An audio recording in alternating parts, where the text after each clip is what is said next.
Hey, this is Chris with Phoenix Gaming. Today we're going to talk about Wasteland Warfare. This is our 7th episode, and we're going to discuss power armor. Before we dig in, I just want to point out the pictures on the screen. There's going to be links in the description to Amazon affiliate links. So if you click those links and purchase these products through Amazon, it won't cost you any extra money, but I do get a small kickback. So it's just a way of supporting the channel while still getting the games you love without any extra cost to you. And then again, until we hit 1,000 subscribers, I'm going to keep hounding everybody. Sorry about that. I know one of the things a lot of people have said is we really like that you don't do this, but I've got to hit that 1,000 subscriber goal. So make sure if you're not subscribed and you like the videos, hit subscribe. Help me hit 1K. I'll stop doing this before every video. Again, that's just when I get monetized, and that allows me to put more effort and more time into videos. And it just takes some of the pressure off of me. I appreciate the support. Thank you.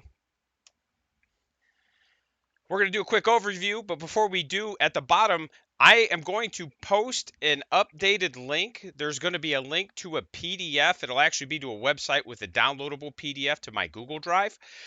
It's going to have the updated core rules for Wasteland Warfare. It will have the errata in it. And what I mean by that is I went through and I took their PDF and I took their errata and I edited it all and then compiled it into a single document. And now I'm putting it on my website. You guys can download it for free. The way it works is I've tried to strike through old rules and then add the new rules in red, and then places where formatting wouldn't allow that or space wouldn't allow that, I just deleted the old rule, but I added the new rule in red. You'll understand exactly what I'm talking about when you see it. So if you want all of the errata in one book, in one PDF, click that link. That's where it's at. And then that whole website is going to be kind of like a Wahapedia where I have all the rules up. Only the free rules. I'm not going to be publishing ones that are paid, but just whatever Modifius gives us for free. And then what is power armor? We're going to talk about that. How does it work? And then, some of the rules and changes that it's seen. Let's dig in.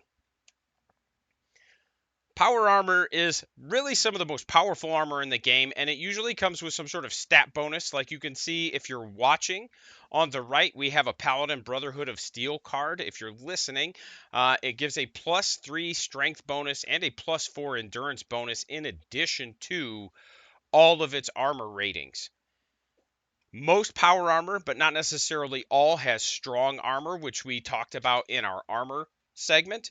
I'll put a card up there, but just a brief recap, strong armor is effectively just a damage reduction. And then a lot of it has fairly high armor values. Again, referencing the Paladin on the right, for basic armor, it's 3+1, so 3 armor +1 strong armor. Energy is 3+1, and then radiation is 4+1. So again, a lot of times power armor has high armor values in addition to everything else. Things to keep in mind when you're wearing power armor is that armor boost tokens cannot be applied if the recipient of the boost has strong armor, but the tokens are still lost if the target is hit. And all that really means, again, is if you have a strong armor bonus and you have an armor boost token, the boost token won't give you any benefit, but it'll still go away once you take a hit. You can't stack them to get 2 damage reduction. They just go away after you get hit. That's it. Period. End of discussion. And then armor ratings provided by power armor cannot be increased by any effect outside of power armor mods. So you can't get the armor bonus from cover, etc. So just things to keep in mind.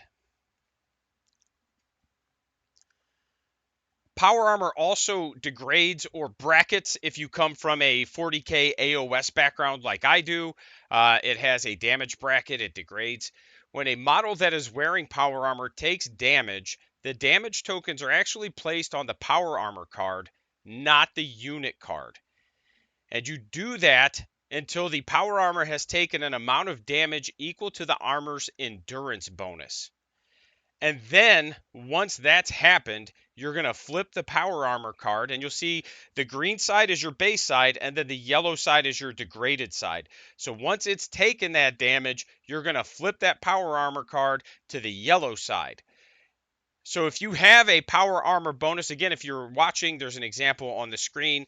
But if you're just listening, if you have a power armor card and that power armor card has a +4 endurance bonus, once that power armor has taken 4 damage, it immediately, as soon as the fourth damage is applied, flips to the yellow. If there's any damage remaining after that damage is applied that gets it degraded, that excess damage transfers to the model. It doesn't just fall off or stay on the power armor. So that what that means is you're going to actually have two different life totals or health meters or whatever you want to call it. Your power armor will have one that will be equal to its endurance bonus, and then your model, the paladin or lone wanderer or whatever, will have one equal to, for most models, it's like their endurance. So you're just going to have two different damage thresholds, two different health totals. You'll track the power armors first, and then once the power armor is degraded, you'll track it on the model. When a model that is wearing power armor takes damage again, degraded power armor still gives all relevant effects to the degraded side and still counts as power armor and still negates falling damage. Sorry. And all that really means is when you flip it, you're going to see maybe it gives you a strength bonus, maybe it gives you this, maybe it gives you that. You're just replacing the green side with the yellow side. You get everything on the yellow side, and it's still power armor, so it still follows all the power armor rules, meaning it still just counts as like negating fall damage. You can't add armor bonuses to it, etc. Degraded power armor can never be undegraded in a battle, regardless of repairs. And what that means is if you've got, again, an endurance bonus of 4 from your power armor and you take 4 damage tokens, that power armor is degraded. Even if you had a power armor repair kit that removed damage tokens, it would still be degraded. So once it's really degraded, there's not necessarily a whole lot of point of taking damage tokens off.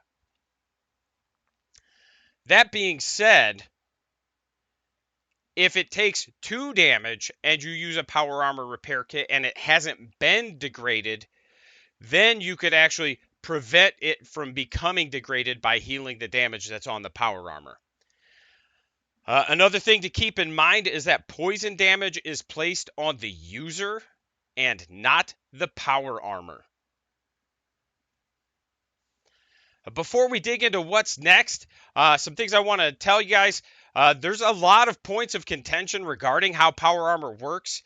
I'm not saying I'm 100% correct. I'm saying based on conversations with the community and my interpretations of the rules, this is kind of how I understand it to work. So if you think I'm way off key, let me know. I'll check it out and we'll see if we can get this all worked out. And then in the next few episodes, we're going to take a look at the luck stat and how that incorporates into the game. We're finally going to start talking about settlements, and we're going to talk about a homebrew campaign that I'm doing. And by homebrew, I mean ground up construction of the campaign rules. And of course, I'll put those on my website for everybody to share. I am not greedy. I want everybody to love and enjoy this game. So stay tuned for more. And coming up is a big shout out to our supporters. Thank you.